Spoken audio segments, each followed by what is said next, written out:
You're trying to go find rock that has never been climbed before.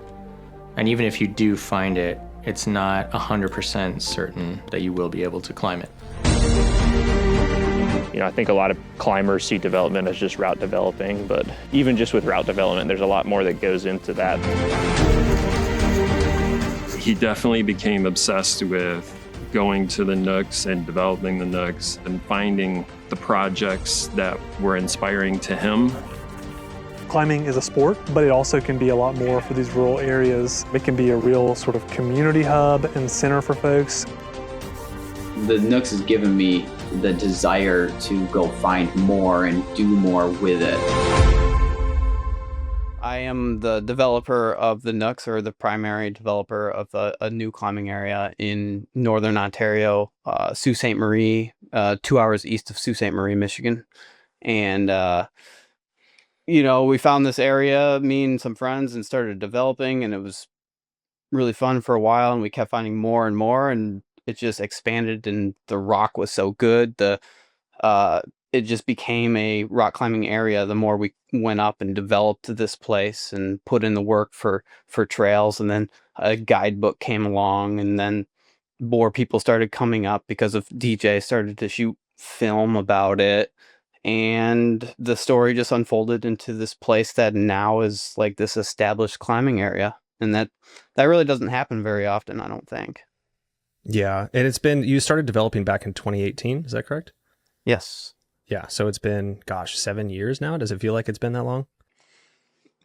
Yes and no. I mean, a lot has changed since then. Like back then we were like exploring and just searching through this forest and satellite maps and just guessing at where the rock could be. And now it's completely different. No longer are we bushwhacking into the main area. It's just like a fully established climbing area. The trails are great. The boulders are established. They're continuing to be like not cleaned, but stay clean and stay chalked up because of visiting climbers. So the experience is way different than it used to be. Cool. DJ, have you been like part of this process from the beginning? Not from the beginning, but from year like 2 or 3. Yeah. So yeah, I agree. The difference is drastic. Like the approaches used to suck because it was hard. Like everything would regrow every year, and we'd have to do a bunch of trail maintenance every spring when we went. And yeah, now it's like it's exponentially more accessible. Now, you know, we are going to circle back or at the end and kind of talk about this film that you guys shot. But before, in the film itself, it seemed like there was this air of confusion that people had about your obsession with the Nooks, including your family, your parents, and your wife, Brendan. DJ, did you share that kind of wonder of like what the hell Brendan's doing until you actually kind of got on board? Or were you locked in and you saw the vision from the beginning? I think I was locked in to the place at the beginning, not necessarily the climbing. Because like when I first went up, there wasn't as many routes. So I didn't see the potential the way Brendan did. But like I fell in love with just the place because like how remote it is, how out there it is. Like there's no cell service, like everything slows down. Like I was really drawn into that. Like I love camping and I love being outside. So for like him wanting to keep going up there and develop stuff, like for me, it was just a dope excuse to go camping in the middle of the wilderness. And then I happened to bring my camera. And then the more and more I went and then like saw the possibilities of what it could be as a climbing area, then like that's where we could start to see, oh, here's a story here. But yeah, like until you go see it, it's hard to trust 2 random people from fucking Michigan to be like, yeah, there's a dope climbing area. Like, go check it out. Trust us. It is that good. But like you can't really know until you go up there and actually experience it for yourself. Yeah, and I think the main, I guess, the vein in the film was that, you know, non-climber. Maybe it's hard to even find a climber that understands the justification for driving 4 or 6 hours to an undeveloped area, but trying to convince someone who's not a climber in the first place that it's a good idea is probably also even harder or more far-fetched. How much of that was like kind of played into a little bit for the film and kind of like a humor base, or how much was that actually true in terms of their lack of understanding of your vision, Brendan, for the actual project that you were doing? I'm guessing because I don't know what he told them beforehand. But I'm sure like there's nothing fake in the film. But it's pretty true that people have been kind of baffled by this. Like I used to be a climber that would travel down to Chattanooga, even further than the Nooks, that's like 10, 12 hours away, and the South and in general, and climb stuff and be a weekend warrior. And that was great. And then I just shifted completely once this happened. And like, I just became addicted to looking and finding the rocks in those woods. And, at first I questioned myself what I was doing. I was having fun doing it, and I was finding really cool boulder problems. But the more I had to like kind of convince myself that it was as good as anywhere I had been. Or like, it's not I had to convince myself, but I would do something and be like, that was incredible. And then I would turn around and the boulder right behind me, and I would do the same thing and be like, that was also incredible. So like, I guess this, I just needed to hear it from others to like really confirm that yes, this is as good. And so people looked at that as like, what are you doing up there, and why did you give up everything that you were chasing, grade chasing and star chasing and all that stuff for mostly not climbing? I'm exploring, I'm building landings, I'm cleaning boulders, building trails, like all that stuff takes so much time. I'm not training as much because I'm searching for boulders on my my computer. Like so much goes into it that nobody has any idea. Yeah. I think that a big word that's always led my life is vision. It's like a password for a lot of my stuff, but I think it's so important to have a vision. You have to actually see the unseen to create something, right? And that's what a creator is. It's someone who has a vision for something that doesn't exist. And it's so cool that that's exactly like what you did. You had a vision for a place that didn't exist. You had a vision for these boulders that hadn't been cleaned, the trails that didn't exist. It seems like you had this picture in your mind before it even came to reality. And here we are 7 years later where it's all come to fruition. Like, do you ever stand like in the developed area, like with the trails and the cleaned boulders and everything looks pretty, and you're just like, wow, like this is real now? Every time, pretty much every time. It's just, especially like I no longer go there and don't expect to see people. Like it's expected that 1, 2, 5, 20 people are going to be there. And to watch other people enjoy like the history that I know about the place is just like really gratifying. Yeah. DJ, how have you seen the impact of the area and the people and the growth? Like what has been your perspective and your like firsthand account of the growth of the area? Well, I think like even touching back on what we were just talking about, I think one of the reasons that everybody was so skeptical of what Brendan was doing is because like he could only document so much. Because most of the time that he was up there, he was developing and working and trying to look for stuff. So when I started coming up, I could film the quality of what was up there, and then we started to share that online. And then people were kind of like, oh, we kind of get it right now. Because it used to be like, what the fuck are you doing, man? That's so much time that you're devoting, like you're going up there constantly. And so I think the big change that I've seen is definitely like, one, the sheer amount of people that are going up there, like Brendan said, but also like people are reacting the same way that we did. Like they're starting to bring up other people now. They're going back and telling people in like Toronto and Ottawa and Wisconsin, Vancouver, like Minnesota. Yeah.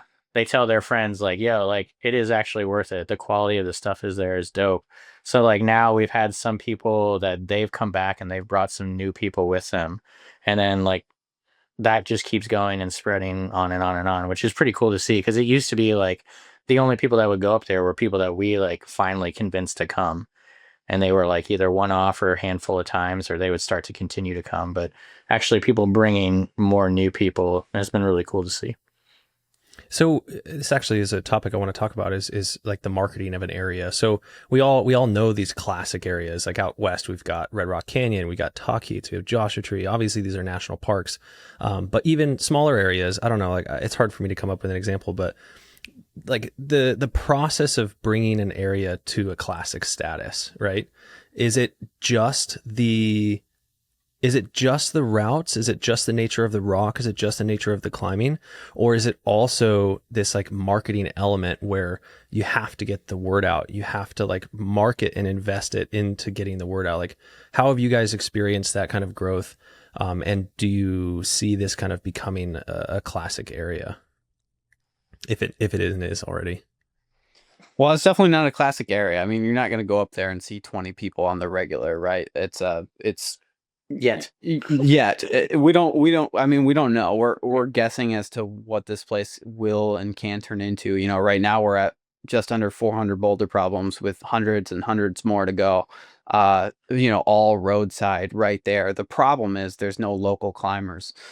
So it's amazing that we've already even gotten people up there as is, because there's like 2 hours away is where the closest rock climbers live. And beyond that, most of the rock climbers are 6+ hours away. So will it turn into a destination one day?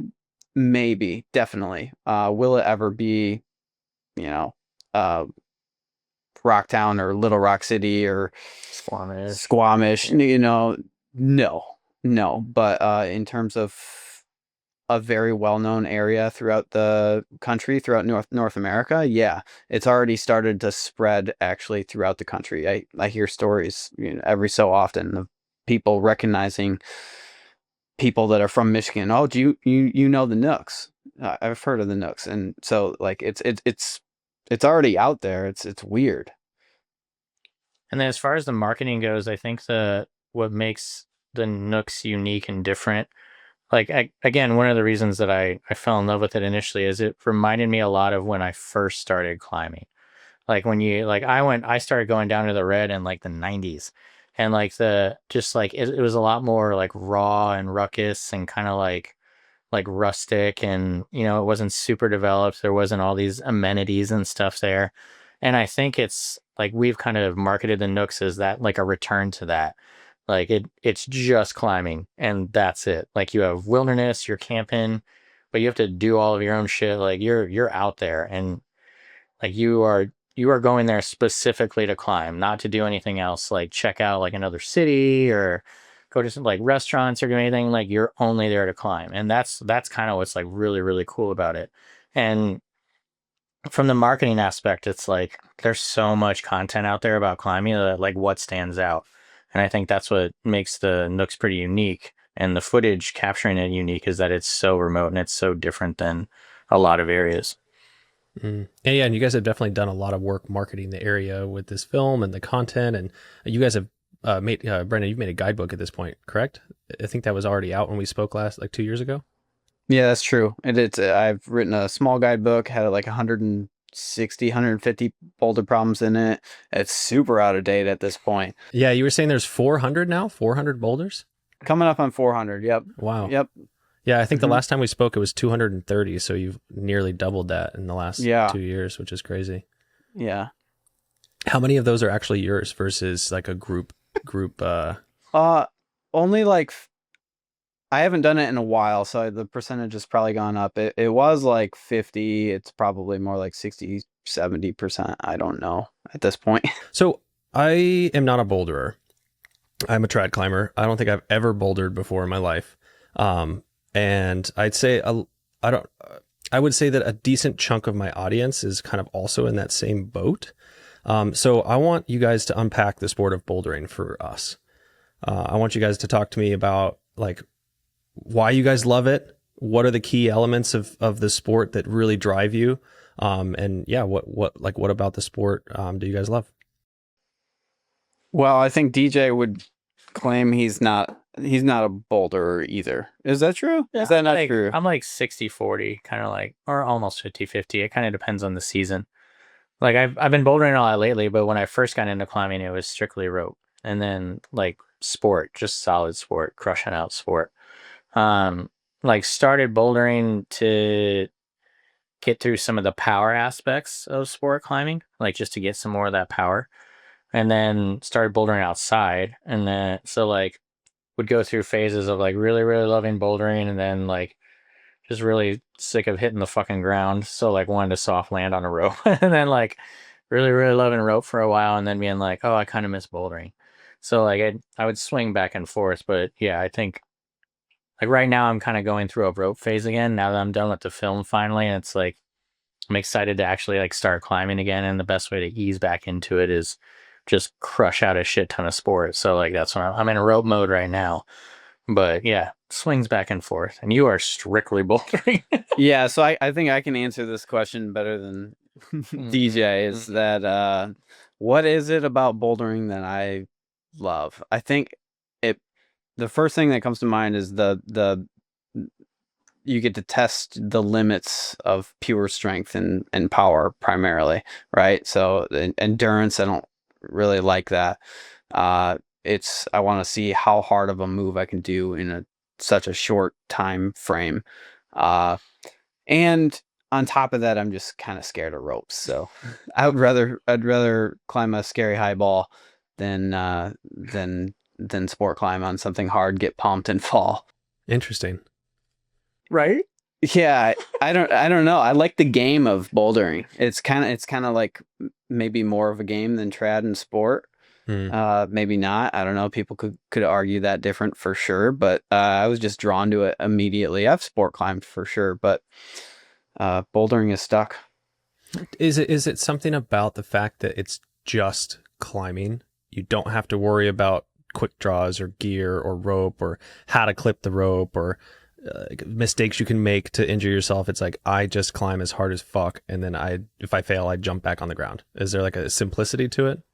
Yeah, it is. The pure aspect of bouldering really comes to mind. No extra, nothing. You know, unless you get into knee pads and all that good jazz. But that's definitely an element of it. And then you mentioned like you're okay. You don't like the risk of trusting a rope, but you're willing to highball. I watched there was a social media video I watched of you doing one of the high balls, and it was like you were fucking high up there, dude. It looked like a nasty fall, like kind of like tomahawk down the slab and then land in the rocks. How do you handle that kind of risk? Because I mean, highballing, you can essentially call it free soloing, I would say, with like slightly less consequences than death. How do you process risk, and how do you process that solo mentality when you're bouldering? Yeah, so I do try to keep it as safe as I can, and I do not love highballing. It's more that the rocks are there and they're inspiring, and I want to climb them, and they just happen to be high. But I do take as many precautions as I can. I don't care about the purists who say, you know, ground up or whatever. I want to keep it safe. Like, I have a day job. I, you know, use my hands and am a laborer for a living. So I want to be as secure as I can be. So I'll rope up and self-belay myself on all of these climbs. Not all of them. You know, I have gone ground up on high balls and blah, blah, blah. But for the most part, if it's dangerous up there, if there's a move that feels sketchy, I am 100% roping up for as many times as it takes, even like 20, 30 times through a crux move over and over until I feel comfortable. So you're not only roping up to clean and establish the route itself, but you're roping up to go through the moves before you actually do it without a rope. Yeah, I will. Yeah. Depending on the style, depending on how sketchy it is, where the crux is, for the majority of boulders, no, I'm trying ground up. But for the select few that are, you know, a very sketchy move that's, you know, above V5 is 20 feet plus in the air, you know, that's sketchy. Yeah.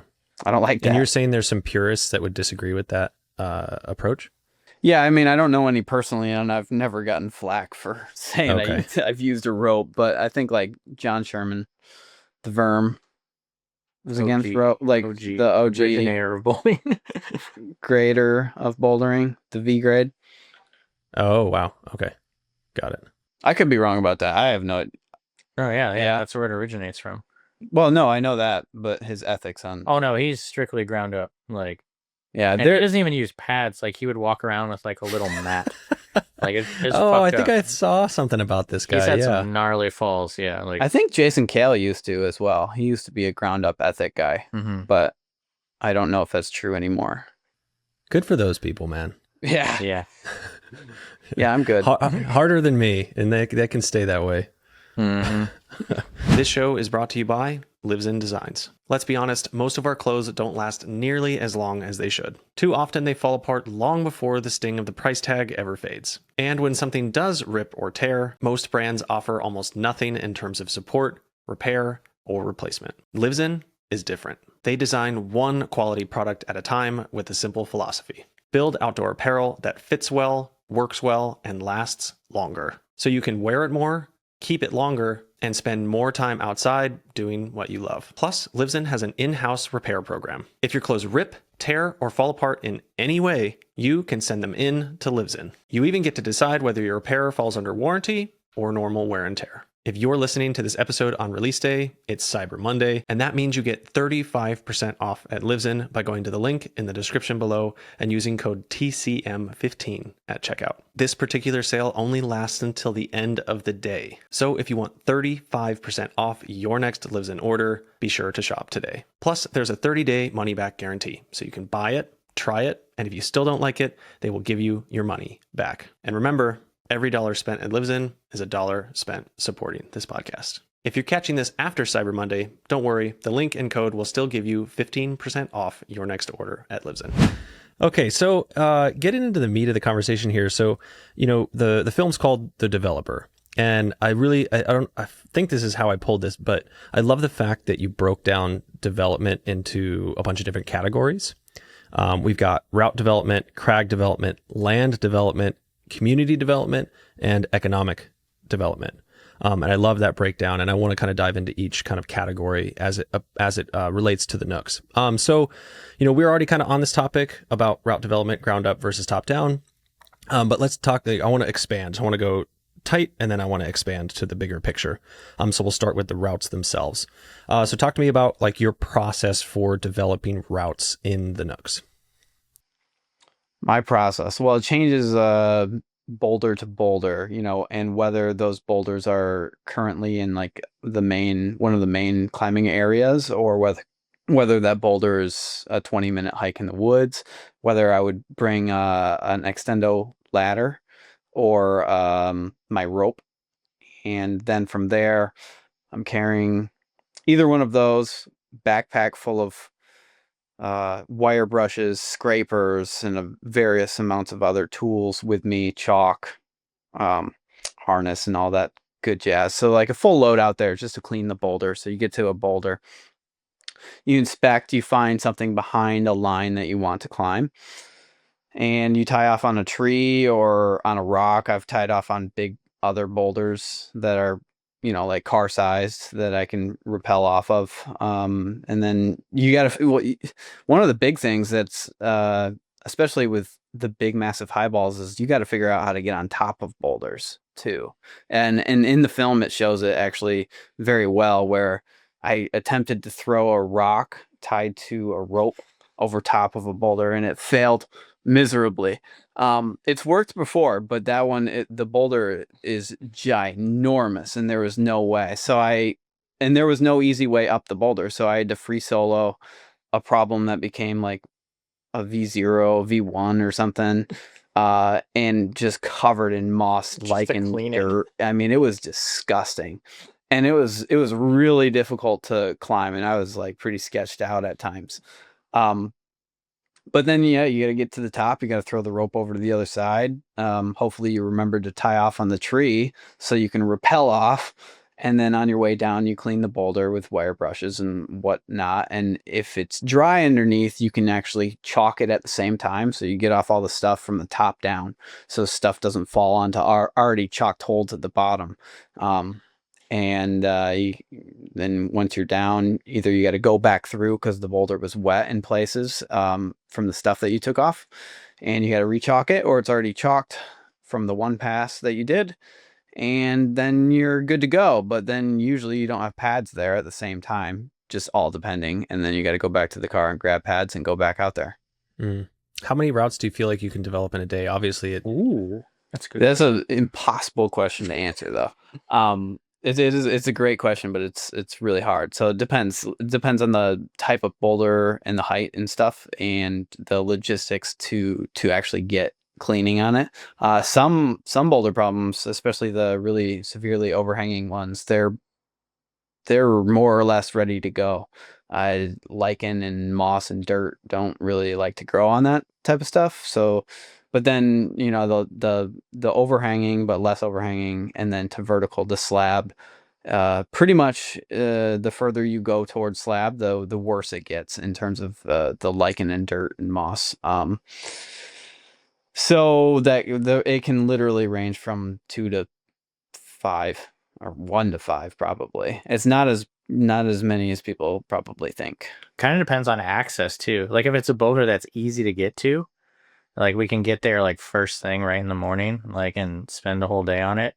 And maybe there's some other ones around it, you can get a lot done. But if it's like if the approach is like an hour or plus and we have to like bushwhack to get there and like even find it the first time, then that usually takes like multiple days because one, it's just getting there. And then it's trying to get all our stuff there, and then you try and start cleaning, and maybe you don't finish it, and you have to go back. But right, those are some of those are pretty special boulders where they're clearly like 5-star or world class, and they're worth the multi-day effort type of thing. Mhm. And when I answered the 1 through 5, like it varies completely because I could go out and clean probably 20 boulders that are 10 foot tall.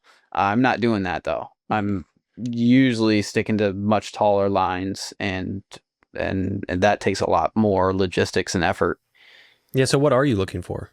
What's your eye like? What's your vision like when you're looking for these boulders to actually sit down and actually establish routes on? Definitely the striking singular lines that aren't contrived, that are, I would say, minimum 15 feet. 15 is a really good number. It's both high enough where you can get multiple moves in, and low enough where you can feel comfortable falling, typically, unless you have to put yourself in an awkward position up there. That's a good range to shoot for. Is there something special about a boulder that has just one route on it versus like, oh, this boulder's got 5 routes? It's like this boulder's got a single face, it's overhanging, and it's got one classic V8 on it. It's like, are those kind of the gems that stand out in the boulder world? I would say so. That's like kind of definitely Eric Jerome's whole thing. Like the most primo boulder problem is a single line up the easiest face of a boulder. That, I mean, in theory, is the greatest boulder problem ever. The easiest face, but the still easiest hard. face, and so everything, there's one line on the entire boulder, and it's still like V12 or something. Yeah, I mean, it could be V0 and then the rest are V impossible. So yeah, okay, there's just one climbable line on it, essentially. Yeah, technically, I don't really look at it like that. I look at it like, is this a pure line where if I start here, I can only go one place, and that's, or typically like you want to take the easiest path up the rock. Now, clearly, there's link ups that happen in bouldering and trad and sport, and everything. But those definitely, to me, get less stars. Yeah, 100%. I could see that for sure. I guess on the topic of actual specific routes, talk to me about the V13 deadliness. Yeah, it was a long project. It was, I could call that a 7-year project, but it really wasn't. It's not a 7-year project. But I've been staring at that wall for 7 years. It's like smack dab in the middle of Gold Mine, which is the main area, and it's surrounded by 5-star lines. Like literally, you can just toss rocks and hit, I don't know, 25-star lines. It's insane. But it's smack dab where everybody hangs out, and it's just always there. And I look at it, and for a while it was like, does it go? I don't know if it goes. And then I started to slowly try clean it. And so I cleaned it. I tried the bottom, I tried the top, I tried the middle, I tried to link them, and I still wasn't sure. And it took a few years and a few sessions of like, okay, yep, I finally linked this. It does go. Which brought it to like a pretty serious 2-year effort. Now, granted, I'm a weekend warrior and I'm also the developer of the Nooks, so I'm doing way more stuff than just trying this one thing. So I may have 1 to 3 sessions on it a year. Yeah. Yeah. Yeah, I mean, maybe just one a season. Yeah. Or one weekend where I'm like, I'll try it Saturday, I'll try it Sunday. And so yeah, I did, and I slowly pieced it together, but then I would fail and I would have to try again the following season. And it's not it was never like a primary motivation up until this last season where it was like, okay, it's time to really put some dedicated effort into this. And I think it was 2 dedicated trips where I was clearly still developing, but I wasn't climbing much except for that line, and I was trying to piece it together. I was low key kind of like pressuring him and kind of wanting him to do it because it was for the film.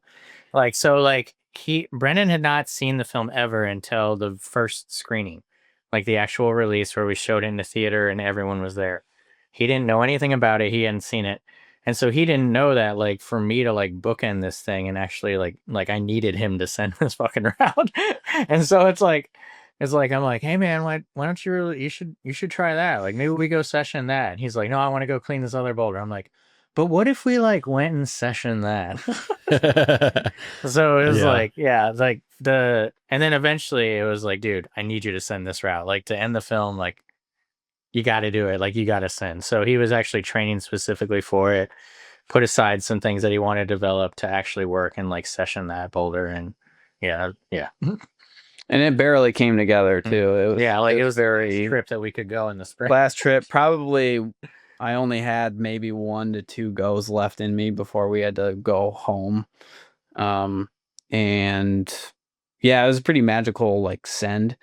Where you always hear about the flow state stuff, and it's true, and I love feeling that. Or when you get to the top of the boulder, you have no idea what happened really, and executed perfectly and sent, and it was just like so cool. Hell yeah! Describe the movement. Describe the crux. Hell, it's a super long, super tall boulder problem. It starts off with like this kind of traversy uphill. You're traversing, but you're still climbing kind of upwards, and it's like a bunch of tic-tacky 6 to 8 moves into this nails crux. I've never had to describe this problem out loud. Well, except for the film, I guess. You got to take this good left-hand side pull, and you got to dead point up. Your feet stay on, so I guess, is that a dead point? Yes. Yeah, it's a dead point. And you got to snag this tiny, tiny crimp. And it's sharp, it's painful, and it hurts so bad. And once you snag it, you have to hit it just perfect where you can lock it into a full crimp because you can't do anything else with it while moving your feet 2 foot moves to like kind of sag on that crimp. And then you have to dive up to a gassed on, which is also bad. So basically you have to virtually be able to hold a, I don't know, 5 mil edge with one hand and on an overhang, and it's just like it cut me 2 seasons ago to the point where it ruined a whole week of climbing for me. And that's not the end of the climb. The climb continues up through some tic-tacky moves into like a V6 V7 highball finish. And I would get through the beginning quite often and into the middle and towards the end, but my hands would like so many moves. There's no place to chalk up at all. I would try, and all of them would just like completely just drain me of energy every single time I tried. The holds aren't good enough to do that. The feet aren't good enough to do that. And I just had to continue climbing. And yeah, I don't know. I would just numb out every single time I got to the top. That's badass, dude. I'm glad you sent it. Me too. I'm glad it's over. Yeah. Is that one and done? Mm-hmm. Yeah, I'll never try that boulder problem again. Like, it's a beautiful, I mean, it's a beautiful 5-star world-class boulder problem, clearly. But it is sharp and it is painful and it is hard, and I never want to touch it again. You want a lot of pads for it too. Like what was beneficial is there happened to be some other people around that weekend, and they were pretty generous and like let us use their pads to build it, because like that is the other aspect of like trying to film him is there's the lack of spotters going on. So it's like you want as much foam under you as possible for some of those high balls. Yeah, are foam pads and spotters synonymous with like safe sends? Like, do you need an equal ratio of pads to senders or spotters, or do you need like 2 spotters? Like, how does a spotter work?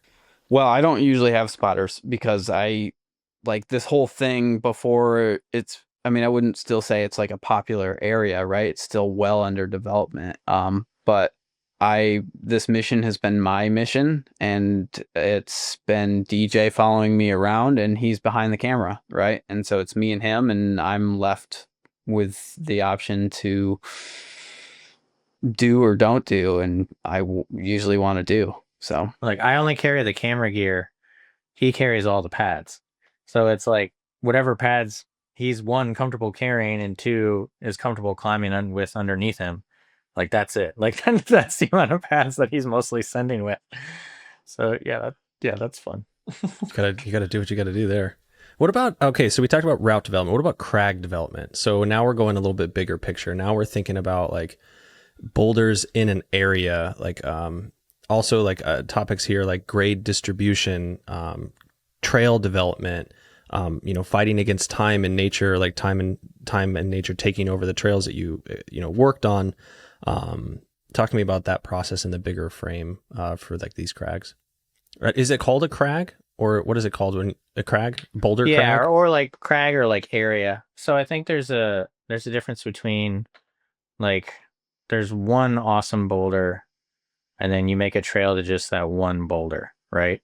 Now there's like a crag or an area where it's multiple boulders, and so then you have to create a trail system within that area, like not just to get to the area, but then like amongst all the different routes and boulders that are there. And then even in the future, potentially, like, because there are head walls around where all these boulders fell off of. So you maybe want to get trails up to that too for maybe some like rope climbing and stuff. But you have to make it like navigatable for anybody. Like when they walk in, it should be very obvious where they should stay and like how to get from one boulder to the next. So yeah, like that would be the biggest difference between like route development and then like actual crag is when there's enough boulders there to call it an area. Now it's like, how do you get around amongst all those boulders? Mm-hmm. And what's that trail creating process like? Are you just doing it by yourselves? Do you always like bring a crew out there? How much of like bush cutting is involved?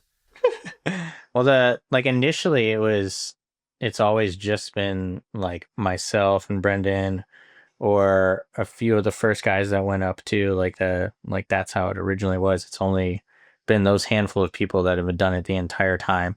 And then I think there's a difference between like a developer's trail and then like a general use trail. Like developer's trail is like, we're just trying to find it and find the area. And it's just like path of least resistance. Like you just have to get there. You're carrying a bunch of shit with you. You don't want to dilly-dally, you just go.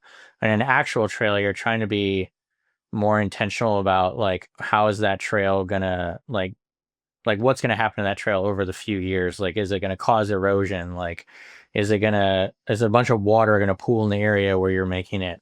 So you have to be more cognizant of like elevation, like where the trail goes and stuff. And then you have to do that like between all the boulders, like getting from one boulder to the next boulder to the next boulder, especially if there's stuff uphill. In the movie or in the film, you guys did a lot of boat travel. I was like, you didn't really address it either. Like, are you expecting people to use boats to get to the crags? Like, talk to me about to one of them. You got a boat there? The canoe to get over to Iowa. Oh yeah. Yeah, no, that was just no, that's not the Nooks at all. I was actually kind of semi-concerned about that when I saw the film. Yeah. People would think that it's all about boats. So initially, like there is this one very well-developed area. It's called Boulders Lake, and that's the lake that's in the film that you see Brenden walk across, and then you see us take a boat across. So initially, we found a new boulder when we walked across the lake in the winter when it was frozen. And we thought when we went back in the spring, oh, the fastest way to get there is across the lake then. And there's a boat here. Like, we should take the boat. And then come to find out, the second day when we went there, it's like we could have just taken the trail that we already had developed to the other boulders and just kept walking through the woods like 10 minutes and we would have been there. So the boat wasn't necessary, but we didn't realize that until after we had already taken the boat. And we're like, the footage is pretty fucking cool, so I'm just going to put it in the film. Like, Yeah, it was cool. It was cool. That's a good disclaimer, though. No boat requirements. no. No. Yeah. What were you going to say, Brendan? Oh, the other boat was a canoe in the film, I think, and that is an area called Eyeball Crag, and that's like a 300-foot tall multi-pitch, A lot of good rope there. like 2-mile long cliff. I mean, it's massive and crazy, and Trad, sport, mixed. you can get to it two ways. You can get to it through a dirt road that's like 10 miles long down an old logging road down to the base, or you can take the canoe across, and it's like a 5-minute walk. Yeah. So The And that's the canoe beta one that is had really been good. that's the one that had been developed by that one guy that you had mentioned in the other podcast, right? that's correct. Yep. Yeah. What's his name? Gus Alexandropoulos. Yeah, that's right. Yeah. Legendary last name. Yes. Oh, that's cool. So many And so syllables. I know. On the topic of rope climbing, so it sounds like the Nooks itself has kind of like this untouched opportunity for a person wanting to come out and kind of put up first ascents for rope climbing. Is that true? I would say so. Yeah. Overall, it's very untouched, especially if you like just expand that by 50 miles. Like the amount of cliffs and what you could find out there is just untapped and unexplored, and no one knows. But what's been established, there's actually like quite a bit of trad and some sport that's already established, not only at the Nooks, which some of it is like kind of behind the scenes and not talked about yet, and then down the road at Eyeball Crag and other crags around Elliott Lake, and that stuff is just going to expand from here, and it's going to be kind of a climbing mecca of sport, trad, bouldering, ice climbing. It's got it all, and it's all right there. The sport, I would say, is the least thing that it's going to have, but if you're an adventure trad climber, it's got so much. It's insane. Yeah. Cool. What about land development? So you had talked about the OAC and some shutdowns in the last podcast. Has that kind of reached into your world at the Nooks at all?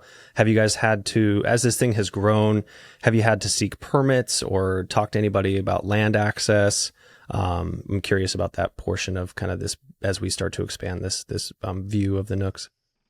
Yeah, so the Nooks is on Crown land, so it's still all right to climb upon. Now, having said that, it's a thing in Ontario where Crown land is like this gray area, and that's how it's treated by all climbers, including the OIC, and they still do it, and everybody does it, and it's not technically an illegal activity, but you could say that it'd be frowned upon if you got, if somebody found out that you scrubbed boulders or you made a trail. Even though we're not like cutting down trees, we're not doing anything crazy, we're not clear cutting hugely like around the boulders, we're keeping it as natural as possible.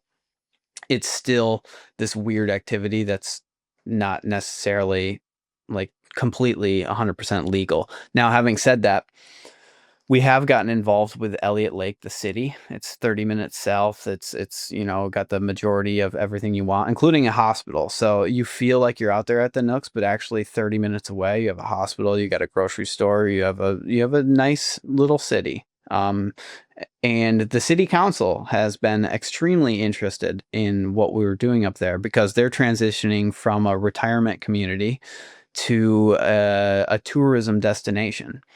And with that, they have latched onto this climbing thing. They've had photographers come out and take pictures. We're on brochures. We're on signs. Actually, we're on their website.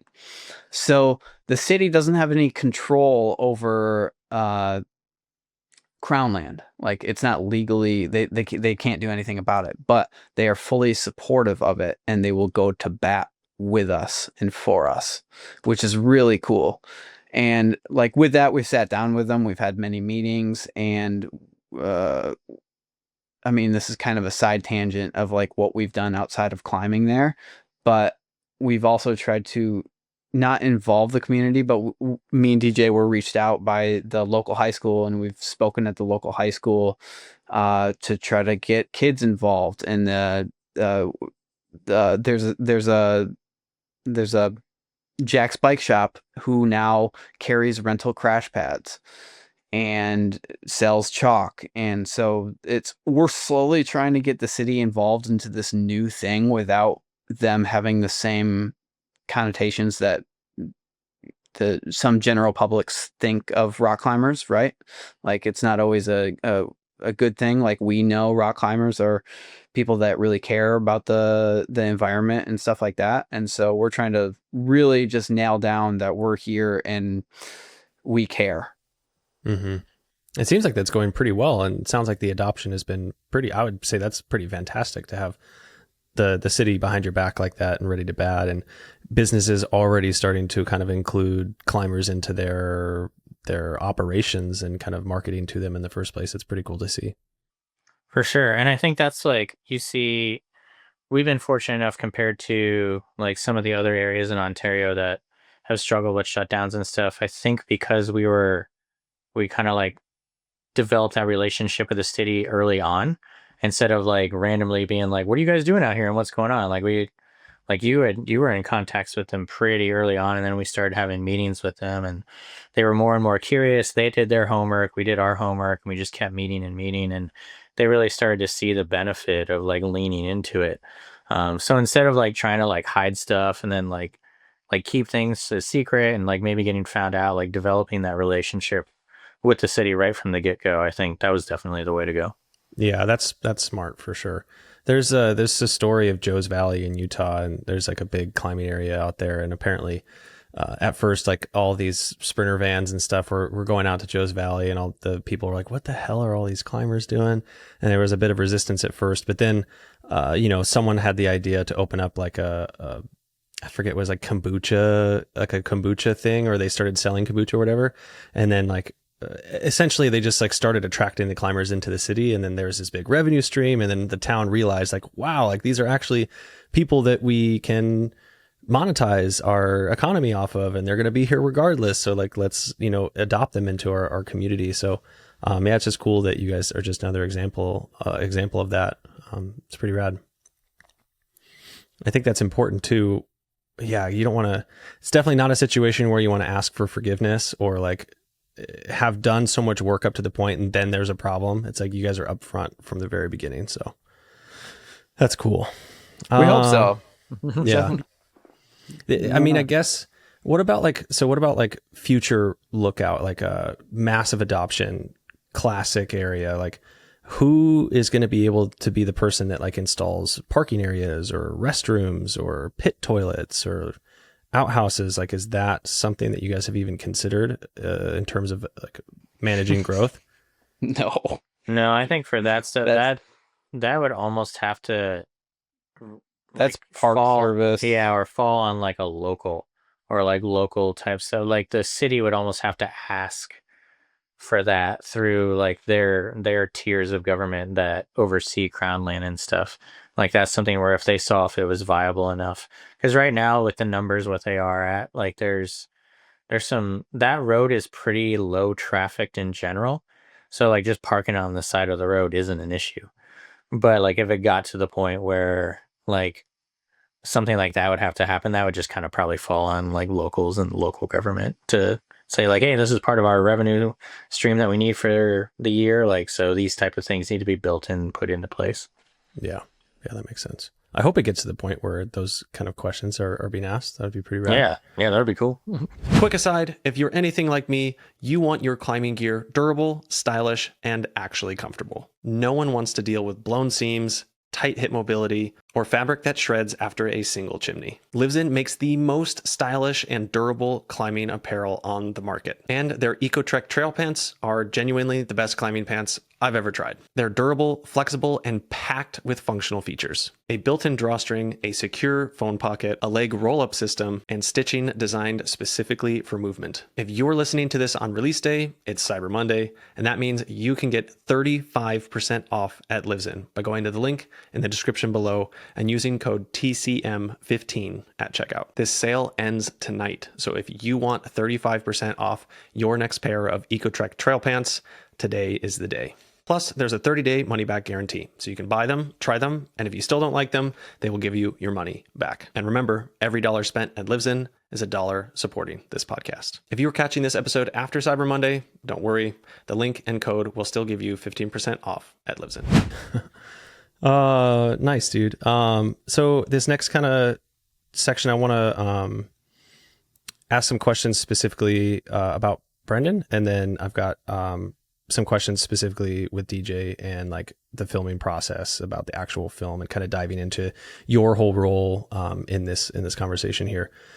Let's see.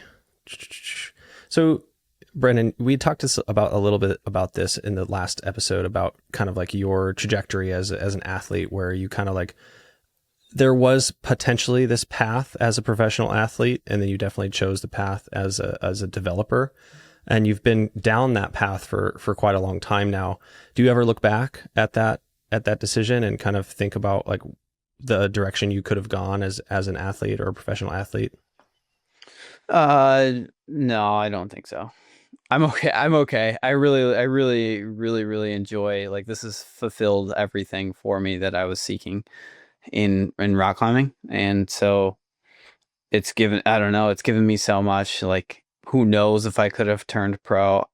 Who knows if I could, if I would have been a A-level pro, a B-level pro, somebody that's barely sponsored, living in a van. Like, I don't know, and I don't really care at this point. And grades mean so much less to me than they used to, and that's not a bad thing.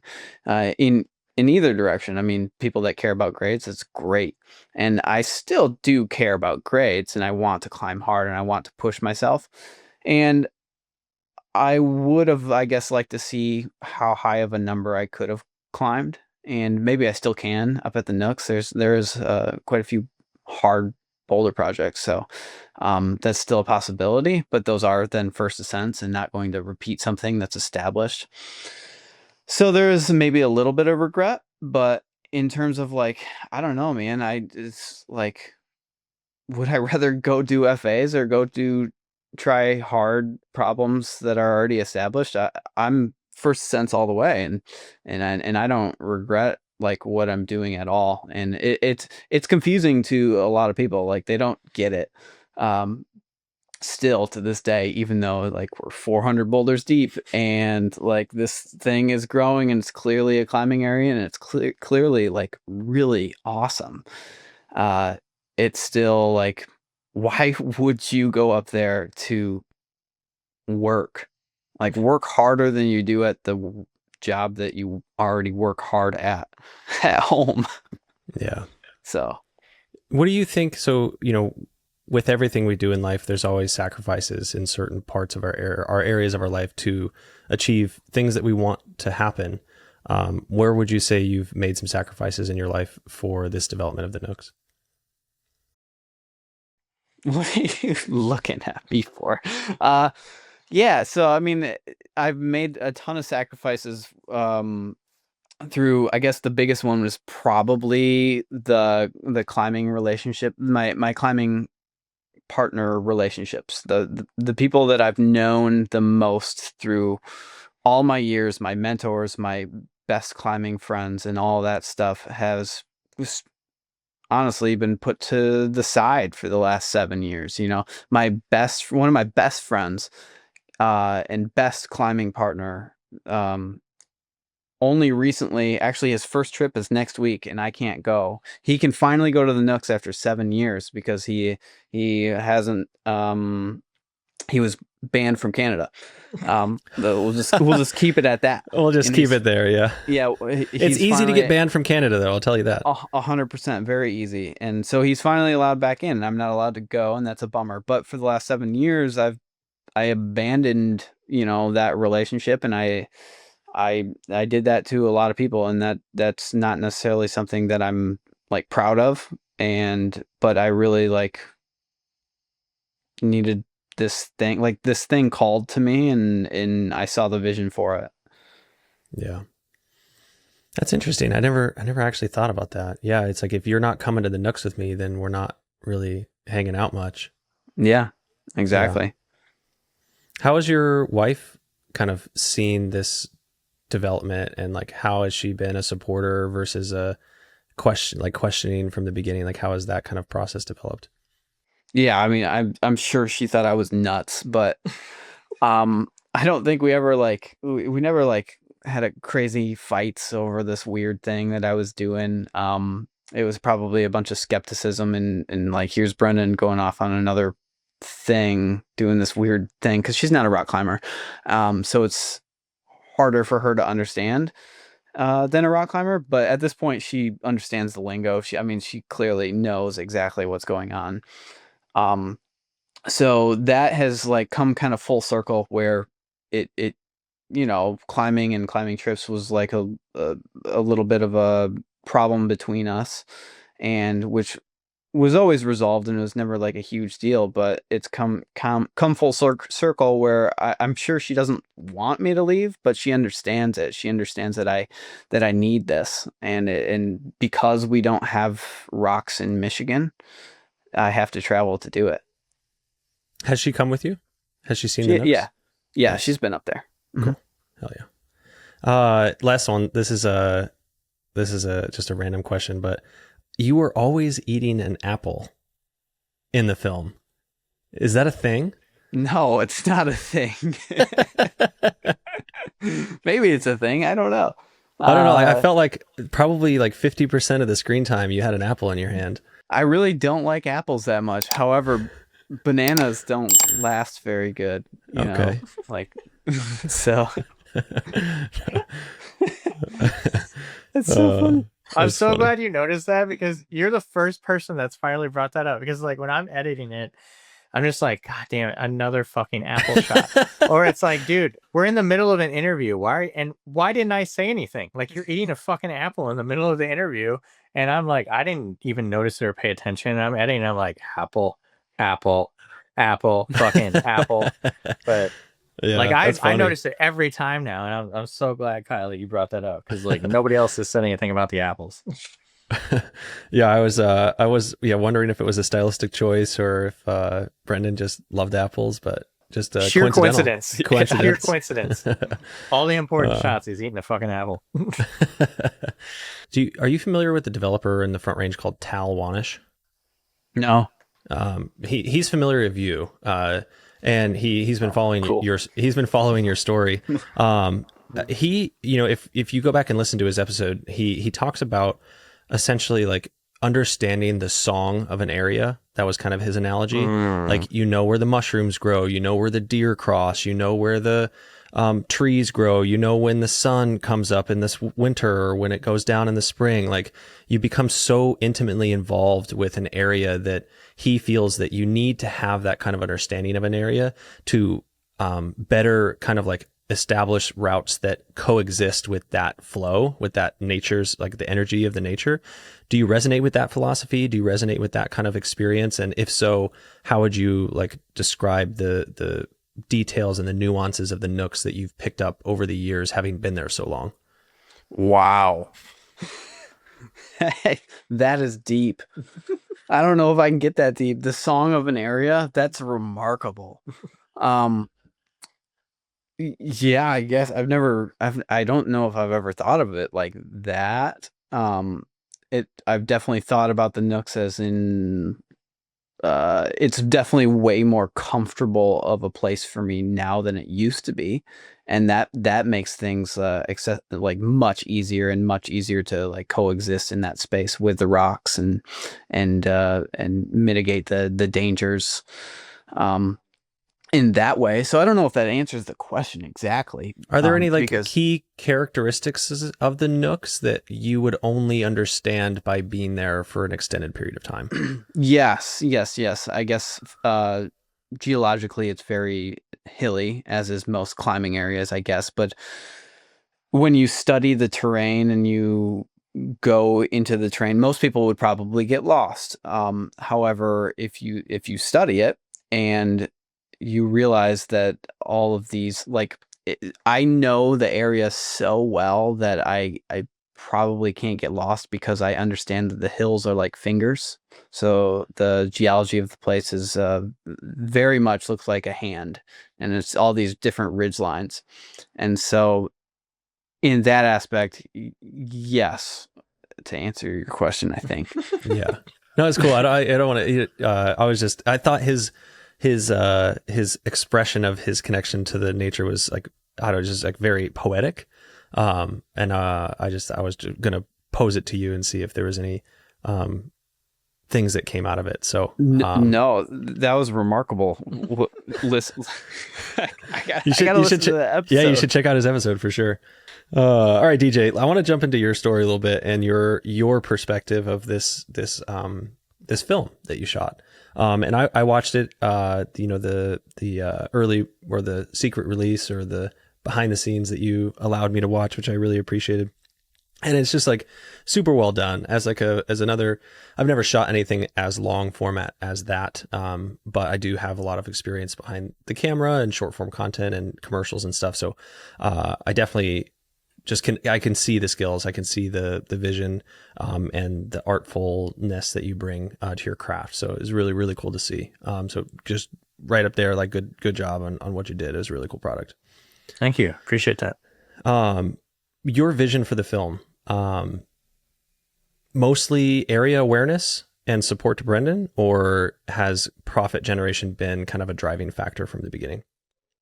Oh no, like this will, I'll never recover financially from this film. Like that is not, there's no hope. Like I think we tried to do the math multiple times of like what it actually cost for us to make this. And it's like that. I highly, highly doubt that will ever like break even from that one. And even like you too, breaking even developing so expensive. So like that hope is gone. So it's strictly, I think, awareness for the Nooks for sure. Like that's the big main piece. But then I think too, like as this, like climbing as a sport is growing and expanding, and most of our newer climbers are starting inside, I think like the history and the work that goes into outdoor climbing. Because like when I was growing up, like how you learned about climbing was, unless you had like an older mentor that could like show you around and teach you, you literally had to just go out, and it was mostly just trial and error. So I didn't know when I was younger too how routes got there and how they were developed, and like who put these bolts in the wall, like what those weren't just there. So like learning that history, and especially if most people are coming from indoor and going into outdoor, I want that, like telling that story of like how these areas, like anytime you go to an area now after seeing the film, hopefully you think like, oh, somebody came here first and somebody did all this work. Like, I wonder who that was. Maybe you dive into it a little bit more. Now that area means something a little more to you because you're learning about it from, like a completely different perspective.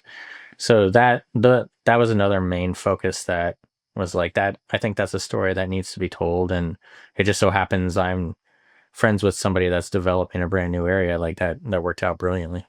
Do you feel like there's like a like the whole premise of this podcast is like a misrepresentation between the focus of media on the elite climbers versus, what I've deemed as the majority? It sounds like you're kind of alluding to a similar vein where there's a misrepresentation for like, the hard sends versus the process that goes into even allowing those sends to exist in the first place. Like, would you agree in a kind of a discrepancy there?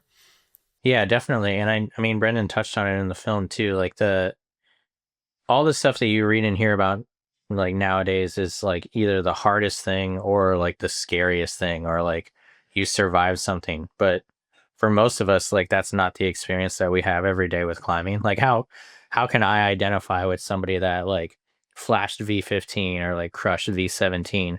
Like, is that shit inspiring? Absolutely. but is that like something I'm going to identify with and like actually like want to do? No, like that's not what I care about when I see climbing. Like the best sends that I've ever seen are always like whenever somebody's climbing their hardest, and it doesn't matter what that grade is. It might be like V2, V3, like even just climbing outside for the first time, or like V13. Like when you see somebody really push their limits, it doesn't matter what the grade is, and that's the cooler thing to see. And I think even just like people's relationships with climbing, like how that's changed. Like we see a lot of first timers come to the Nooks, like it's their first time bouldering outside. And that like that's incredible to see and be able to witness that. Like I think like seeing those type of things and trying to get more of those stories and that type of stuff out there. Like in the film itself, like the how hard things were was never really focused on. I mean, sending the 13 at the end, like that bookmarks the film. But even like how the film progresses, like I don't really put a lot of names and grades on stuff until the very end. Because like that, I don't think that is as important as the experience that you get, the memory of the place, the relationships that you develop with people while you're there, the relationship with the nature while you're there. I agree with you. I think that there's too much of a focus on like really, really hard shit. And I'm not saying that isn't as important, but I don't think it's as important as what the rest of us are experiencing when we go outside.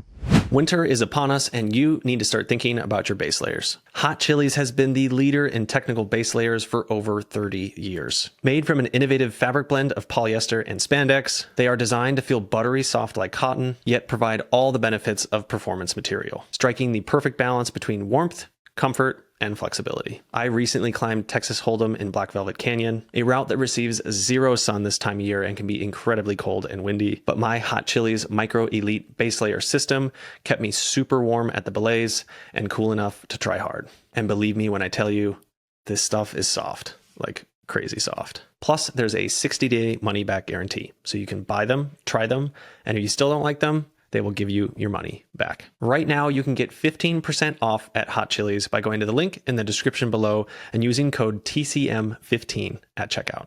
That's hotchilies.com/TCM15 and code TCM15 at checkout. Logistics. So filming is a lot of fucking work. It is insane, like especially long format over multiple, how many years have you been shooting this? 4 years. 4.5. Yeah, 4.5. So yeah, I mean, like, talk to me about the plan for the film. Did it evolve over time? Did you have a vision for like the essence of the film from the beginning and you were piecing it together as it went along? Or yeah, was it this like evolution that kind of grew and grew into the point where you're like, okay, now I have enough to kind of put this all together? I think it was kind of a little bit of both, of like a plan and an evolution. Because like I had an initial plan of what I was hoping it would be, and then that changed at like the more I got into starting to edit it and realizing that I needed other things, or that I needed stuff that it kind of need to fill in those gaps. Like I don't the whole developing side of it, and like going down south and getting a lot of that footage, that didn't even occur to me until like year 2 or 3. I was like, oh, there's a bigger picture here of a side of this that we need to tell, and it would definitely be better if it came from people that do this all the time and do this for a living. So like some of those things that they just kind of happened as I started editing and started putting it together. I was like, oh, this would fit really good here. This would fit really good here. Or like, let's get some people from Elliott Lake involved. They should definitely be in this too, because they're the ones that can talk best about the town. So like it definitely evolved. It was more of like a big picture idea of like, how can we get people to come here? And then how can we give people to care about the work that has been done here and to think about that when they go to other places? And then how that kind of evolved definitely changed throughout the process. Was this the first time you've put something together this long format? For sure. 100%. Yeah. That's cool. The longest I did before this was like 8 minutes. Yeah. Yeah. Yeah. That's a big jump. It's a whole nother beast when you're piecing together something huge like that. And I think the biggest thing is like the best films are the ones that have like that element of time, right? And it's like, yeah, you can see the fact that 4 years has gone by and there's a story there. And that is art, man. That takes a lot of effort for sure. What about like, oh man, weather, like batteries, like, do you have any like third hands, like support crew or anybody else holding cameras? Are you just using natural light? Are you bringing lighting equipment? Do you have a plan for each shoot each day you go out, or are you just run and gun shooting? Like, what's your procedure kind of on the day-to-day basis? Okay, so like logistically, it is just me filming. The only time that I am not behind the camera is like maybe a different angle that like Brendan had set up on like a phone or something, or there's footage that I got from locals down south and in Elliott Lakes, like some drone footage of things, because like you can't fly drones down at the Red, or you're not supposed to. So like I reached out to a guy down there that I know that had drone footage of the area and got that stuff from him. And then there was a guy that flies drones up in Elliott Lake, so I got his footage. But other than the rest of it, like the rest of it, it's just me. My hands are on the camera the whole time. So logistically, that was another thing that evolved through the filming process of like, initially I would bring everything out to the crag. And that was when we were doing stuff at gold mines. So that approach was super short. But then when we started venturing out to further areas and when you're going through raw Canadian wilderness, like every ounce adds up, and then the bulk of what you're carrying adds up quite a bit too. So it's like had to reassess the pack every time and every day. It kind of depended on what the route was, because like if it's a much taller boulder, maybe I want to be on a rope next to Brendan while he's climbing, so now I have to bring a rope and a harness and all that stuff. If it's a shorter boulder, like I can have a tripod on the ground, or I manufactured like a jib crane that I would put a camera on and film off of that too. So like it depends on where I was going, and like one, am I willing to carry all that shit there? And then two, like what's a potentially good time of day to film it? But then also, when does Brendan want to climb? Because like it's hard to balance those things. Like when somebody wants to send, like they just want to go, and I can't really be like, hey man, can you wait? Like, so you kind of always have to be prepared. The light's going to be good in like 2 hours. Yeah, it's like, can we, like, there has been times where I'm like, hey, can we at least like wait for a cloud or something? Like this angle's great, but the light's a little garbage.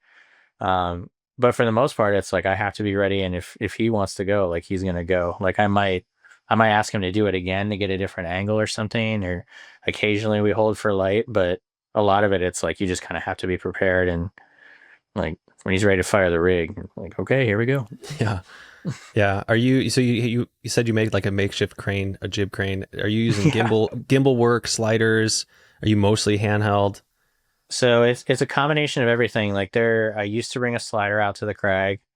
That was awesome. That was like year 1 and 2, but it was just logistically, it was too much. It was way too much, because the tripod that you need for that is way different, and the stabilizing arms that you need to have on that so that it stays level. Like that was just a lot of gear. Gimbals I would use here and there, but again, that's just a lot of extra weight. So most of it's just like handheld. And then I really enjoyed locked off shots too. Like I love the idea of camera movement. Like handheld stuff's great when we're just walking around, when we're cleaning. But a lot of times, like the scenery up there is so beautiful. Like I just want to make like a really pretty frame and then let Brendan move in it, or let the climber move in it, right? Like the setting is already good enough. Like if there's camera movement while someone's climbing, it's very minimal. Like I never want them to be like, hey, the camera's moving, I should pay attention. Like it's definitely about the scenery. The shot is always about the scenery and about the movement of the climber in the shot. That's cool, man. Really cool. Yeah, just like a subtle scale in, something super simple. Sweet. Any other things about the filming process that, you know, you found unique to this project that you want to share? Like, anything about the back end? Anything? Well, I definitely realized, like, the amount of footage that I had, I was like, I totally have enough. Like, it's great. It's enough. It seemed like there was never enough B-roll.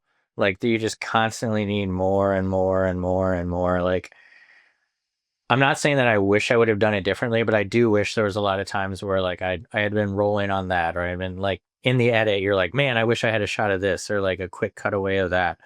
Like, but it's tricky because if you're the only person that's doing it, like I basically stopped climbing for a big chunk of time so that I could focus on just filming. Like there was a lot of times we'd go out to, like, I wouldn't even bring my shoes and chalk, or like we'd just go up to Canada and I would leave all my climbing shit at home. Like I'm only bringing filming stuff, but you can still only do so much.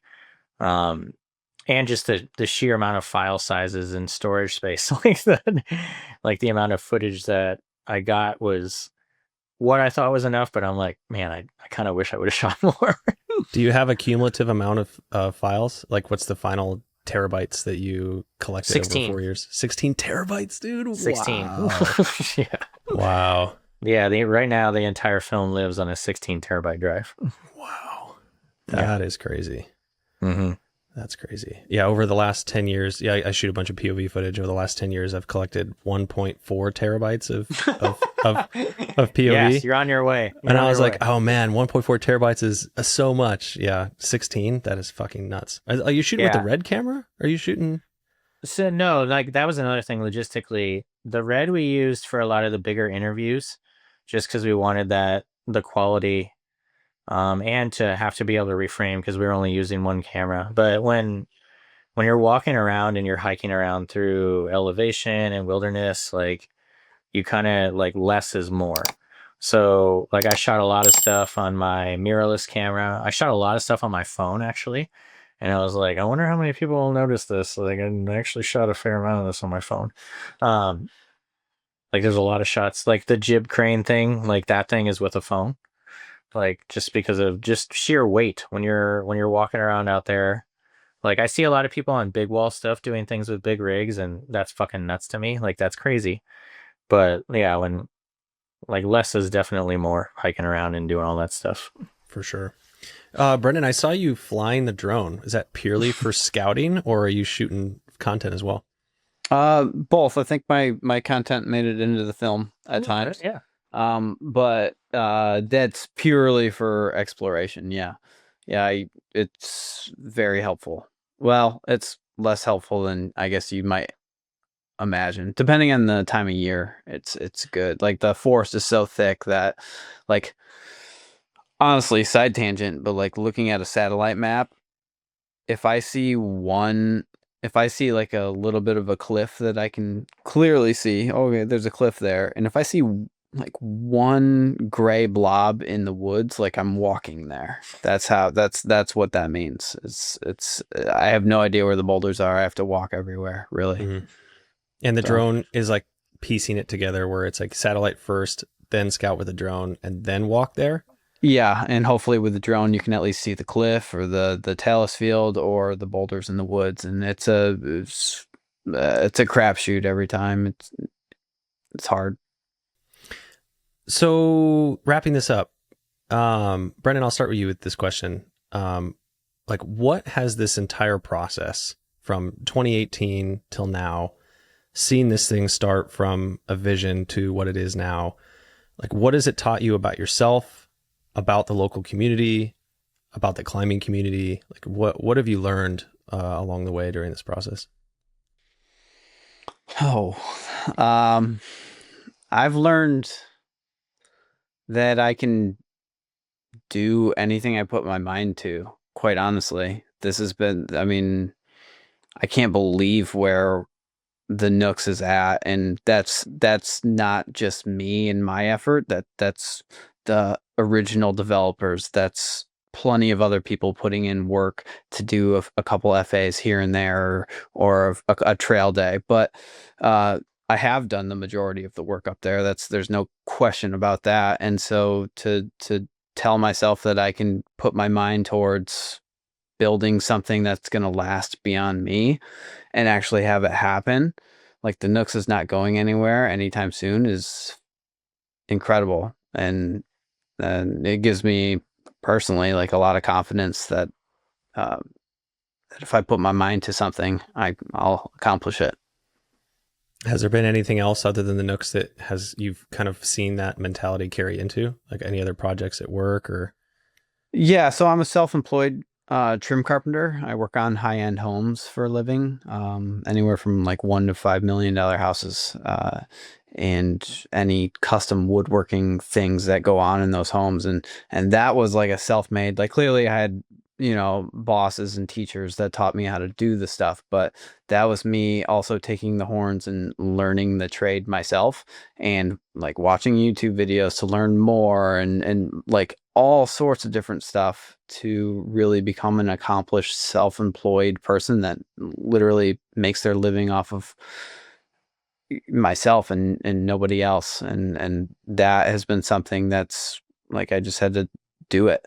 And that's been really cool to see too. Hell yeah, man. It's awesome. It's rare to be self-employed like that. And it's really cool to have two huge projects like that, both the Nooks and this career you've built for yourself that's been self-supported, self-created. It's really cool, man. Yeah, thanks. DJ, what have you learned about this? What have you learned about yourself, about the world, about your craft? I think I learned like the filmmaking community and the community in general. Like, one of the things that I loved about climbing, and like I became super obsessed with it when I started, was like the people, right? The community. Like, it's a very beautiful communal sport. And a lot of that same community showed up for this film. Like, a majority of the people that helped make the film are all climbers. Like the guy that wrote the score, the other guy that helped me film the interviews, like a lot of people that are involved are all like part of the climbing community. And that was important, that I wanted those type of people to be involved. And that communal thing is also like what kind of helped make the film happen and like helped get it over the finish line. A lot of other random people helped out that I know from the film community. And then even like to the release itself, like when we had that first screening, like so many more people showed up than I thought were going to, and from all different pockets of climbing communities in West Michigan and Michigan in general. So it was cool to see like a bunch of people that didn't really know each other super well or didn't climb together. They all came together in this one night, and we all enjoyed this thing like collectively, like as a group, that we all just like love climbing and we want to get people outside more, and like that's what we care about. So I think the thing that I've learned the most is like the relationships. Like, it's this thing that I love, and this sport that I love, and this profession that I love is still all based on people and relationships with those people. And I'm excited for the film to hopefully like meet more new people up at the Nooks, like develop more relationships with people up there, meet other people that have seen the film, meet other people that like get to know Brendan and I, and like they create their own memories at a place up there. Like, my favorite thing is like seeing people up there like for their first time, and then when they come back, and like I said before, when they bring somebody new, like that. If what we're doing is contributing to those people making those memories and having those experiences, and then passing that on to another person, another person, another person, like that's an incredible thing. Like, that's like, fuck V17. I'll take that shit all day. Like, Yeah. like, Yeah. You guys are building a community. It's pretty rad. It's a really unique community. I mean, not to interject and right at the end, but like it's two countries virtually coming together, communities that would never really cross paths unless you probably like visit a random city, like Toronto, or you go to a comp across borders. It's communities that would never meet typically. Yeah. And I know so many climbers from Canada now, and they're all like just like us, and like clearly they're not like us, but it's just so rad to have this experience in this unique way. Yeah. Where do you see the Nooks going? Like, what's the future? Do you see like exponential growth, linear growth? What do you see the future is for the next 5-10 years? I don't see the Nooks slowing down anytime soon, and hopefully with the film, like, that does reach quite a few people, and to spread that experience and get people to travel to the Nooks. And we'll continue to develop and continue to trail build and do all the things that we do up there. And that's not stopping anytime soon. And hopefully a new guidebook is in place when we have about 500 rock climbs, and then we're going to grow from there. And, who knows where it takes us? I don't know. And I'm excited to see and to retire from this eventually and let somebody take over, because I don't want to do this forever. I really don't. It's not that I necessarily want to go other places, but I just don't want to always be the one that pushes this thing further and further. Like somebody needs to take the reins eventually. Like I'm still young. I'm only 34, and so it's not that big of a deal. But I'm waiting, and there's people in the wings, hopefully, and hopefully they get the stoke and learn the area as good as me and continue to grow it. You taking applications for mentorship? Yeah. Yeah. You need the Nooks Squire. You need a Squire. That's cool, man. No, I definitely could see that. Like fast forward 30 years. You're the legend. It's like you Brendan. Have you met Brendan? Like I hear he lives in a cabin, or whatever. It's like he comes here every now and then. He set up all these boulders. It's rad to think about just how things can change with time, and how you're really you're imprinting your name and the history of climbing in this area, and it's pretty fucking sick. It's really cool. Last question for you guys before we talk about the film and kind of how people can check it out and when the release date is. So first one, Brendan, what advice do you have for an aspiring developer? Someone who's listened to your story, super inspired by the process of development. What's some advice you have for this person? Traveling, or you don't have to find something right around where you live. Like this is 6.5 hours for me, and look at what we, I guess, have done. Look, with the right commitment, you can find something with it takes so much effort. No one understands this. The closest person that understands is DJ. No one else can understand the amount of hours that it takes to actually dedicate yourself to something like this. It's not that I go on trips every single weekend. It's that I prepare myself to do it the best way I can in the time that I do have. And like, it's not that I have a schedule when I go up there, but I am on my own schedule of, there's usually not any downtime. I'm always doing something. I'm always accomplishing something. And that's because I don't have the time to do it. So to anybody out there that wants to develop, like, you can. You got rock within 6 hours. You can do that on a weekend. It's not that hard. You just have to be committed to it. Yeah, I think an element that I've learned a lot recently is that like the people who are successful turn the things they do into a lifestyle and not just like a fad. It's not like a thing that eventually expires. It's like it's a lifestyle. It's how you want to live your life. And if you can, spend your time doing that with the passion, then that's what is going to make you successful. You'll find out really quickly if you like development or not. Yeah. Yeah. DJ, what about you? Someone who sees the film, has been talking about, putting together a short film about some local crusher, or has, jumped, gotten behind the camera and been inspired. And what advice do you have for someone that is kind of like ready and inspired to be creating climbing content? Long form content. Yeah. Yeah, I'd say a big one is like just be prepared to fail a lot like climbing. Like it's all about that one little like thing that like a tiny success that you can build on. And other than like just constantly shoot a lot of things, like film a lot of stuff. Don't try and like mimic someone else's style. Like I think like imitation is better than like just blatant like copying. Like use other things that you've seen as like really like influences or things that you might like, but you have to kind of find your own style. And that took me a long time, especially with like filming stuff outside, because like I used to keep filming and climbing extremely separate, and like only brought them together, like really started bringing them together for this project. So I think like finding your own style, and once you're comfortable with that, like everyone's got a great story to tell.